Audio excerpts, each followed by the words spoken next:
অপেক্ষার অবসান। মহাকাশে পাড়ি দিলেন ভারতীয় নভোচর শুভাংশু শুক্লা।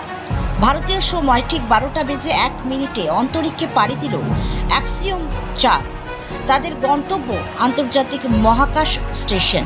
সেখানেই আপাতত তারা থাকবেন, বিভিন্ন পরীক্ষা নিরীক্ষা চালাবেন। নাসা এবং ইসরোর যৌথ উদ্যোগে দলটি এই কাজ করবে।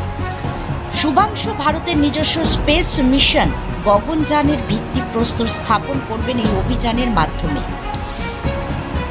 স্পেস এক্স এর তৈরি ড্রাগন মহাকাশযানে চেপে আমেরিকার ফ্লোরিডা থেকে আন্তর্জাতিক মহাকাশ কেন্দ্রের উদ্দেশ্যে রওনা দিলেন শুভাংশু সহ 4 মহাকাশযানী।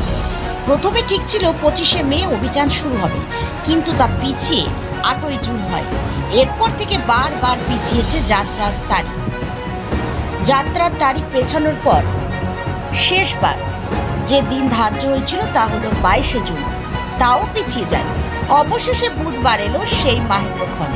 এদিন কাউন্টডাউন শেষ হতেই দেখা যায় মহাকাশযানটি অগ্নি উৎক্ষেপণ করতে করতে ওপরে উঠছে। সেই মুহূর্তে চারপাশে হাতে তালি ও হর্ষধ্বনিতে ভরে যায়। ফ্যালকন 9 ড্রাগনকে অরবিটে পৌঁছে দেওয়ার পর প্রথম স্টেজটি ফিরে আসে নির্ভুল ল্যান্ডিংয়ে। দ্বিতীয় ধাপ শুরু হওয়ার সঙ্গে সঙ্গে ড্রাগন এগিয়ে যায়। এবার তার গন্তব্য আন্তর্জাতিক মহাকাশ station. Bureau report news 24 Bangla live.